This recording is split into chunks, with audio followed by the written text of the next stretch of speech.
جو حضور کی پناہ میں آ جاتا ہے نا وہ بچ جاتا ہے۔ اللہ کرے آپ کو سمجھ آئے میری بات کی۔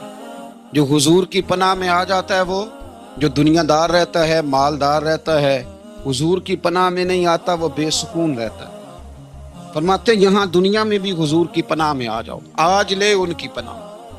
اور آج دلیل آپ نے ابن ماجہ کی حدیث لکھی ہے، حضرت تمیم داری حدیث کے راوی ہیں، اعلیٰ حضرت نے لکھی ہے۔ فرماتے ہیں جو حضور کی پناہ میں آیا بچ گیا۔ دلیل دیتے ہیں، فرمایا انسان جانور بھی آتے تھے تو بچ جاتے تھے۔ حضرت تمیم داری رضی اللہ تعالیٰ عنہ فرماتے ہیں کہ ہم کھڑے تھے، ایک اونٹ دوڑتا ہوا آیا، نبی کریم صلی اللہ علیہ وسلم کے پہلے اس نے قدموں پہ سجدے کیے۔ صحابہ کہنے لگے تو ہمیں بھی اجازت دیں۔ فرمایا وہ تو بے زبان ہے، اسے تو پتہ کوئی نہیں، پیش نظر ہے وہ نو بہار، سجدے کو دل ہے بے قرار، روکیے سر کو روکیے یہی تو امتحان ہے۔ فرمایا اسے کیا پتا، تم تو مکلف ہو شریعت کے، تمہیں اجازت نہیں ہے۔ اور اعلیٰ حضرت نے دو ٹوک لکھا ہے، فرمایا سوائے خدا کے کسی کو تعظیمی سجدہ بھی حرام ہے۔ یہ نوٹ کر لیں میری بات۔ اور اعلیٰ حضرت نے فتاوی رضویہ میں لکھا ہے کسی قبر پہ جاؤ تو 4 ہاتھ دور کھڑے رہو۔ اللہ کرے آپ کو سمجھ آئے، کتنے ہاتھ؟ 4 ہاتھ دور کھڑے رہو، سورۃ فاتحہ پڑھو، درود شریف پڑھو، جس قبر پہ گئے ہو ان کی روح کو اصال ثواب کرو، ان کے وسیلے سے دعا مانگو۔ اعلیٰ حضرت فرماتے ہیں قبر کو سجدہ بالاتفاق حرام ہے، طواف قبر کا کرنا بالاتفاق حرام ہے، بوسہ لینے میں اختلاف ہے کہ جائز ہے کہ ناجائز ہے، لیکن بوسے سے بھی چونکہ شک پڑتا ہے تو فرماتے ہیں احمد رضا کی رائے یہ ہے کہ بوسہ لینے سے بھی بچا جائے۔ وہ آ گیا تو اس سے اگلی باتیں کرتا ہے، بس خاموش رہ، باادب رہ اور پیچھے رہ۔ تو حضرت تمیم داری کہتے ہیں یہ حدیث اعلیٰ حضرت نے لکھی ہے لمن والعلا میں۔ فرماتے ہیں کہ اونٹ نے پہلے سجدہ کیا، قدم چومے، پھر اس نے حضور کے کان میں کوئی بات کہی۔ روزے دے دوالے نے غلاماں دیاں ٹولیاں، ایک پیا سن دے کروڑاں دیاں بولیاں، یعنی اونٹ نے بات کی تو حضور نے وہ بھی سن لی۔ اعلیٰ حضرت کہتے ہیں جو پناہ میں آتا ہے بچ جاتا ہے۔ کہتے ہیں رسول کریم نے نا اونٹ کی پشت پہ ہاتھ پھیرا اور اللہ کے محبوب فرمانے لگے فکر نہ کر، اب تو آ گیا ہے نا، تو جیسے تو کہے گا ویسے ہی ہو جائے گا، جیسے تو کہے گا ویسے ہی۔ ابن ماجہ میں موجود ہے، پر میں چونکہ فاضل بریلوی رحمۃ اللہ علیہ کی کتاب سے پیش کر رہا ہوں الامن والعلا سے، تو میں اسی انداز میں پیش کر رہا ہوں جس انداز میں وہاں ہے۔ حضرت تمیم داری کہتے ہیں کہ ہماری سمجھ میں بات کوئی نہ آئی، تھوڑی دیر گزری تو کچھ لوگوں نے ہاتھوں میں رسیاں پکڑی ہیں، خنجر پکڑے ہیں، دوڑے آئے، یا رسول اللہ یہ ہمارا اونٹ ہے۔ حضرت تمیم داری کہتے ہیں میں نے دیکھا کہ جب وہ آ گئے نا خنجر لے کے تو اونٹ حضور کے پیچھے چھپ گیا۔ آج لے ان کی پناہ، آج مدد مانگ ان سے، وہ حضور کے پیچھے چھپ گیا۔ تو کہتے ہیں کہ نبی کریم صلی اللہ تعالی علیہ وسلم نے فرمایا کیا مسئلہ ہے بھائی؟ یا رسول اللہ ہمارا اونٹ ہے، ذبح کرنے لگے تھے دوڑ آیا ہے۔ تو حضور فرمانے لگے وہ تو تمہاری شکایت کر رہا ہے۔ وہ کہتا ہے یا رسول اللہ میں نے برسوں ان کی نوکری کی، میں نے بڑی نوکری کی۔ صحیح کہتا ہے یا رسول اللہ؟ ٹھیک کہتا ہے حضور، اب بوڑھا ہو گیا ہوں، تھوڑا زیادہ بوجھ نہیں اٹھا سکتا، تو مجھے ذبح کر کے کھانا چاہتے ہیں، میں مرنا نہیں چاہتا۔ نبی کریم فرمانے لگے اچھے لوگ یہ صلہ دیتے ہیں؟ انہوں نے عرض کی حضور آپ حکم کر دیں، ہم اس کو چھوڑ دیتے ہیں یا رسول اللہ، نہیں ذبح کریں گے، خدمت کریں گے۔ حضور فرمانے لگے نہیں، اب میرے پاس آیا ہے نا، اب میں نے واپس نہیں کرنا، آج ہو گیا ہے، آج لے ان کی پناہ، آج مدد مانگ ان سے، آج ہو گیا یا رسول اللہ پھر رکھ لیں۔ حضور نے فرمایا نہیں بھائی پیسے بتاؤ کتنے؟ یا رسول اللہ نہیں کچھ نہیں۔ نبی کریم علیہ السلام نے فرمایا نہیں، بتاؤ کتنے، بتاؤ کتنے؟ انہوں نے کہا حضور ایک دفعہ ریٹ لگایا تھا تو 100 دینار لگا تھا۔ حضور نے فرمایا بلال دے دو 100 دینار، 100 دینار دے دیا۔ اعلیٰ حضرت فرماتے ہیں دیکھو ان کی پناہ میں آنے کی برکتیں کتنی ہیں۔ ان سے کہا تم جاؤ، وہ چلے گئے۔ حضور نے پشت پہ ہاتھ پھیرا، فرمایا جا تو آزاد ہے۔ حضرت تمیم داری کہتے ہیں وہ پہلے گیا پھر پلٹ کے آیا، اس نے نبی پاک کے کان میں کو بات کی، کئی باتیں کی، پر میں ایک بات کرتا ہوں، کئی باتیں کی، ایک بات کی تو حضور رو پڑے۔ اونٹ چلا گیا، ہم نے عرض کی حضور یہ کیا کہہ گیا ہے؟ تو محبوب فرمانے لگے یہ کہہ گیا یا رسول اللہ جس طرح آپ نے مجھے چھری سے بچایا ہے میں دعا کرتا ہوں اللہ آپ کی امت کو جہنم سے محفوظ فرمائے، اللہ جہنم سے بچائے آپ کی امت کو، اس طرح مجھے چھری سے آپ نے محفوظ کیا۔ اعلیٰ حضرت فرماتے ہیں کن چکروں میں پڑے ہوئے ہو، کن چکروں میں؟ پیسوں کی پناہ لیتے ہو، عہدوں کے پیچھے چھپتے ہو، دولت کے پیچھے چھپتے ہو، تعلقات کے پیچھے چھپتے ہو، فرمایا مصیبت آئے گی تو یہ سارے ہٹ جائیں گے۔ اگر پناہ لینی ہے تو مدینے والے محبوب کی پناہ لو، دروازہ رسول پہ آؤ، نبی کریم کی بارگاہ میں جھکو، حضور سے پیار کرو۔ اعلیٰ حضرت فرماتے ہیں محبوب کا ادب کرو، رسول اللہ کی غلامی کرو۔ فرماتے ہیں پھر کے گلی گلی تباہ، ٹھوکریں سب کی کھائیں کیوں، دل کو جو عقل دے خدا تو تیری گلی سے جائے کیوں۔ اور فرمانے لگے جان ہے عشق مصطفیٰ، روز فزوں کرے خدا، جس کو ہو درد کا مزہ وہ ناز دوا اٹھائے کیوں، جس کو ہو درد کا مزہ وہ ناز دوا اٹھائے کیوں۔ انہوں نے محبوب کریم کی محبت کا پیغام دیا، صحابہ کی محبت کا، بولیے صحابہ کی محبت کا پوری کتاب لکھی حضرت صدیق اکبر جناب عمر کے فضائل پر۔ اور مزے کی بات یہ ہے کہ اعلیٰ حضرت نے نا اردو شاعروں میں سے کسی کو توفیق نہیں ہوئی حضور کو شہنشاہ کہنے کی، اعلیٰ حضرت نے کہا میرے نبی شہنشاہ ہیں۔ دلیل کیا دی؟ فرمانے لگے پڑھو ترمذی، حضور نے فرمایا میرے دو وزیر زمینوں میں ہیں، دو آسمانوں میں۔ زمین کے دو وزیروں کے نام ابو بکر اور عمر ہیں، آسمان کے دو وزیر ہیں جبریل اور میکائیل۔ اعلیٰ حضرت کہنے لگے حضور وزیر تو کسی شہنشاہ کے ہی ہوتے ہیں، پھر کہہ لو نا شہنشاہ۔ تو پھر فرمانے لگے حاجیو آؤ شہنشاہ کا روضہ دیکھو، حاجیو آؤ شہنشاہ کا روضہ دیکھو، کعبہ تو دیکھ چکے اب کعبے کا بھی کعبہ دیکھو، کعبہ تو دیکھ چکے اب کعبے کا بھی، غور سے سن تو رضا کعبے سے بھی آتی ہے صدا، میری آنکھوں سے میرے پیارے کا روضہ دیکھو۔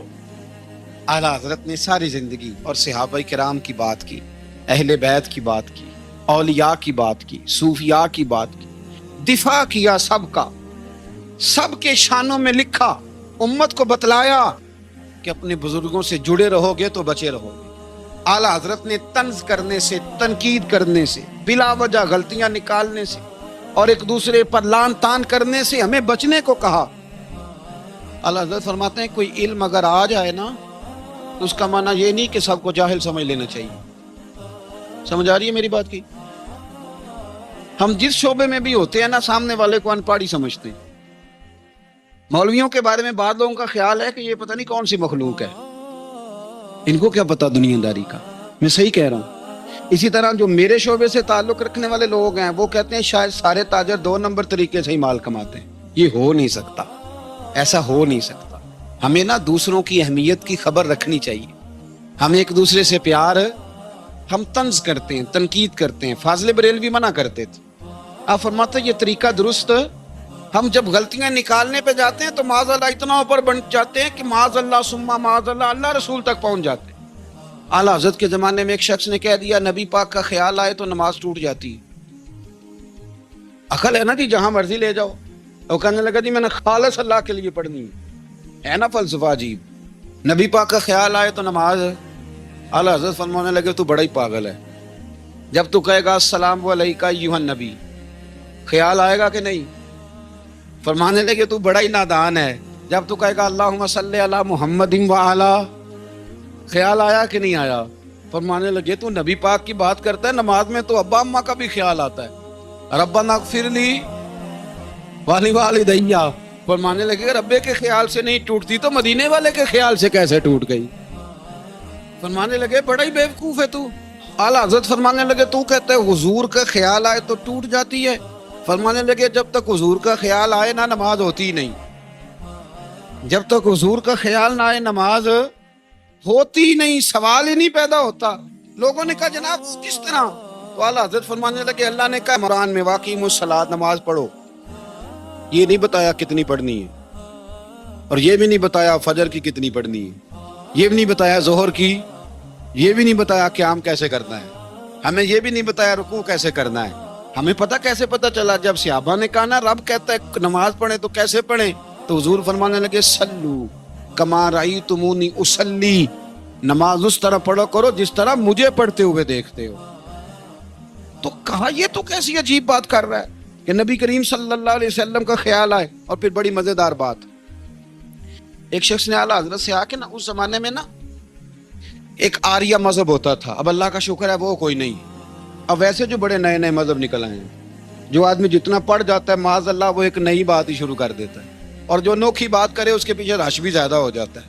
سٹائل ذرا ہٹ کے ہو نا جی تو ذرا ماحول جلدی بن جاتا ہے. تو وہ آریہ مذہب تھا, تو وہ ایک آریہ آ گیا اعلیٰ حضرت کے پاس, آ کے کہنے لگا کہ فرض کی اہمیت زیادہ ہے کہ سنت کی؟ تو اعلیٰ حضرت فرمانے لگے بھئی اہمیت تو فرض کی زیادہ ہے. تو کہنے لگے آپ کا وضو تو پھر سنت سے شروع ہوتا ہے. وضو میں پہلا فرض ہے منہ دھونا, اور آپ سب سے پہلے ہاتھ دھوتے ہیں, یہ بھی سنت. ناک میں پانی ڈالنا یہ بھی, کلی کرنا یہ بھی. میری بات کی سمجھ آ رہی ہے؟ اس نے کہا یہ آپ عجیب لوگ ہیں, فرض اگر بڑا ہے تو پہلے فرض ہونا چاہیے تھا. سمجھ آ رہی ہے میری بات کی؟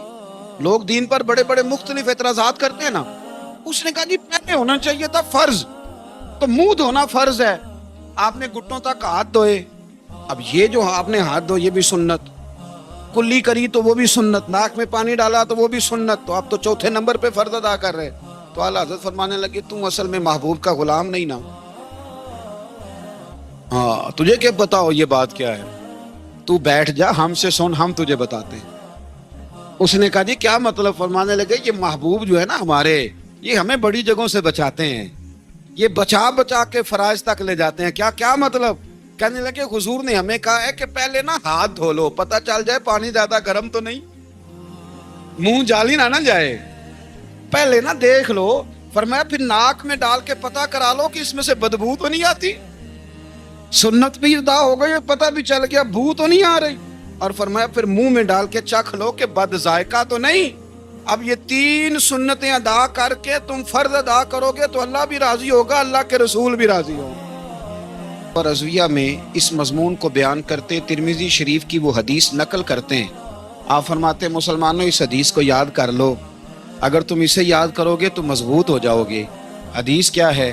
نبی کریم صلی اللہ علیہ وسلم نے فرمایا اگر سارے انسان مل کے بھی تیرا برا کرنا چاہیں تو جب تک رب کی مشیت نہ ہو وہ تیرا برا کر نہیں سکتے.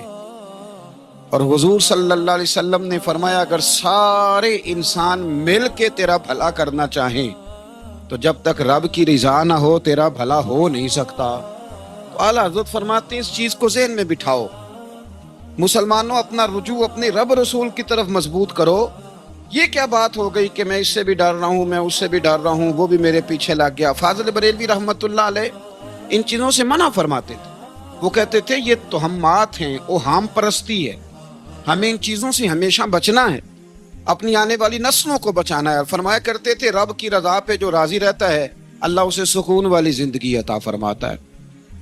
ہمارے ہاں لوگ پوچھتے ہیں طبیعت کیسی ہے, لیکن یو پی میں, سی پی میں, لکھنؤ میں پوچھا جاتا ہے کہ کیا شکایت ہے آپ کو؟ کہتے ہیں یہ سر درد کی شکایت ہے. یہ اردو کا ایک محاورہ ہے. جناب کیا شکایت ہے؟ کہتے ہیں جی مجھے کمر درد کی شکایت ہے. پھر پوچھنے والے پوچھتے ہیں کہ جناب اس شکایت کا کیا بنا؟ تو صدر الشریعہ مولانا امجد علی صاحب اعظمی رحمۃ اللہ علیہ فرماتے ہیں اعلیٰ حضرت کو بخار تھا تو میں حاضر ہوا, تو میں نے کہا حضور شکایت کا کیا بنا؟ کہنے لگے مولانا پڑھے لکھے ہو کے تو ایسی باتیں نہ کرو, شکایت کس سے کرنی ہے؟ رب نے جس حال میں رکھا ہے بڑا ہی اچھا رکھا ہوا ہے. شکایت کا کیا معنی ہوا؟ اللہ نے جہاں سمجھا مناسب اس نے ہمیں رکھا ہے. شکایت کیا ہوتی ہے؟ مجھے کسی سے شکایت نہیں. فرمایا کرتے تھے الحمدللہ مجھے سر درد بھی ہوتا ہے اور بخار بھی ہوتا ہے اور میں بڑا خوش ہوں. یہ وہ والی بیماریاں ہیں, یہ وہ امراض ہیں جو نبیوں کے قدم بھی چومنے آیا کرتے تھے. میں خوش بخت ہوں کہ وہ امراض جو انبیاء کے پاس آتے تھے, سر درد اور بخار, وہ مجھے لگتے ہیں. اپنی زندگی کو رضا والی زندگی بنایا. یقین بڑا کامل تھا میرے اعلیٰ حضرت کا. امام غزالی نے حدیث لکھی ہے, نبی کریم صلی اللہ علیہ وسلم نے فرمایا ہے یقین اس طرح سیکھا کرو جس طرح تم قرآن سیکھتے ہو. آج میرے دور کا سب سے بڑا مسئلہ یقین کی کمزوری ہے. مسلمان کچی پکی سوچیں سوچتا ہے, کمزور کمزور جملے بولتا ہے, اس کو دنیا داروں کے وعدوں پر اعتماد جلدی ہوتا ہے. لیکن معاذ اللہ اللہ رسول کے وعدوں کے بارے میں یہ کئی دفعہ شکوک کا شکار ہوتا ہے، اسے سمجھنا چاہیے۔ فاضل بریلوی ایک پختہ یقین والی شخصیت تھی، پختہ یقین والی۔ بریلی شریف کے دائیں بائیں طاعون کا مرض پھیل گیا تو اعلیٰ حضرت فرماتے ہیں میرے منہ میں بھی کچھ گلٹیاں نکل آئیں، تو بعض لوگوں نے کہا شاید آپ کو بھی طاعون ہو گیا ہے۔ اعلیٰ حضرت رحمۃ اللہ علیہ فرماتے ہیں جو سب سے بہترین طبیب تھا وہ لایا گیا، اس نے میرا منہ دیکھ کے گلٹیاں دیکھ کے کہا خو آپ کو تو طاعون کا مرض ہو گیا ہے۔ اعلیٰ حضرت فرمانے لگے مجھے ساری بیماریاں لگ سکتی ہیں، یہ نہیں لگ سکتی۔ اس نے کہا حکیم میں ہوں کہ آپ ہیں؟ فرمایا نہیں آپ ہی ہیں، پر یہ بیماری مجھے نہیں لگ سکتی، یہ مجھے ہو نہیں سکتی۔ اس نے اصرار کیا تو اعلیٰ حضرت رحمۃ اللہ تعالی علیہ اس کو کہنے لگے میاں تو جو مرضی کر لیکن مجھے طاعون کا مرض نہیں ہو سکتا، یہ بات طے ہے۔ وہ ناراض ہو کے چلا گیا۔ اب طاعون کی جو گلٹیاں ہوتی تھی نا وہ بڑے بڑے مہینوں نہیں جاتی تھی، تکلیف رہتی تھی۔ اعلیٰ حضرت کہتے ہیں میں نے اسی رات نا تھوڑی سی کالی مرچوں کا سفوف بنایا اور مسواک میں رکھ کے جب منہ کے اندر چھڑکا تو تھوڑا سا خون نکلا اور میرا منہ بالکل ٹھیک ہو گیا۔ سویرے میں نے کہا بلاؤ نا اپنے حکیم کو جو کہتا تھا طاعون ہو گیا ہے، تو لوگ کہنے لگے حضور آپ کو ویسے کیسے پتا تھا طاعون نہیں ہے؟ فرمانے لگے پتہ اس طرح تھا کہ اللہ کے رسول صلی اللہ علیہ وسلم نے ایک دعا ارشاد فرمائی ہے، فرمایا کسی مریض کو دیکھ کے پڑھ لو الحمدللہ الذی مما ابتلاک بہ وفضلنی علی کثیر ممن خلق تفضیلا۔ حضور نے فرمایا کسی بیمار کو دیکھ کے، مصیبت والے کو دیکھ کے یہ دعا پڑھو، تم اس مصیبت میں شکار نہیں ہوں گے۔ فرمانے لگے میں نے طاعون کے مریض کو دیکھ کے دعا پڑھ لی تھی، تارے ٹوٹ سکتے ہیں، چاند گر سکتا ہے، سورج اپنی جگہ چھوڑ سکتا ہے، پر مدینے والے محبوب کی بات غلط نہیں ہو سکتی۔ یہ میرا یقین کامل ہے، ساڈے نبی دی زبان ساڈے واسطے قرآن، یہ بات غلط ہو سکتی؟ مضبوط یقین فاضل بریلوی کا، مضبوط نظریات۔ اعلیٰ حضرت رحمت اللہ تعالی علیہ سے کسی نے کہا آپ کس طرح کے مومن ہیں، کس طرح کے مومن ہیں؟ تو اعلیٰ حضرت فرمانے لگے میرا دل چیرو، اس کو کھولو، ایک طرف لا الہ الا اللہ لکھا ہوگا، دوسری جانب محمد الرسول اللہ لکھا ہوگا، کھول کے دیکھ لو۔ ایک تو یقین کی پھر دوسری بات، خشک لوگوں کو زندگی گزارنے کا مزہ کوئی نہیں آتا، زندگی گزارنے کا مزہ اسے ہی آتا ہے جسے کسی سے پیار ہو جاتا ہے۔ باقی نہ دیکھیں نا، ایک بندہ جبرن ایک شخص بچے پالتا ہے، وہ کہتا ہے یہ میرے لیے کیا مصیبت ہے 5 بچے، اور ایک شخص کو بچوں سے پیار ہو جاتا ہے، وہ جوان بھی ہے، خوبصورت بھی ہے، پر عید پہ کپڑے نہیں خریدتا، بیوی سے کہتا ہے میں پرانے پہن لوں گا پر بچوں کو نہیں لے دے۔ اور بھائی تیری خواہشیں مر گئی ہیں، تیری خوبصورتیوں کی طرف جانے کی آرزویں ختم ہو گئی، تو کہنے لگا سارا کچھ ہے پر بچوں سے پیار جو ہو گیا ہے۔